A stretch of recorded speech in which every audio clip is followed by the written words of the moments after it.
बातमी नांदेडमधून आहे। नांदेड शहरातील महावीर चौक पुतळा परिसरात महापालिकेच्या हलगर्जीपणाचा गंभीर प्रकार समोर आलाय। रस्त्यावरच्या उघड्या गटाराचं झाकण हे उघडं असल्यानं एका प्रवाशाला त्यात पडून दुखापत झाल्याची घटना घडली। स्थानिक नागरिकांनी अनेक वेळा महानगरपालिकेकडे तक्रारी आणि सूचना करूनही याकडे दुर्लक्ष करण्यात आल्याचा आरोप केलाय।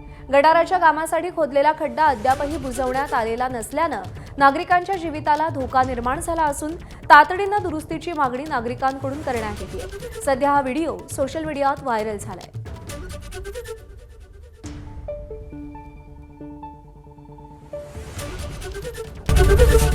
एबीपी माझा, उघडा डोळे बघा नीट।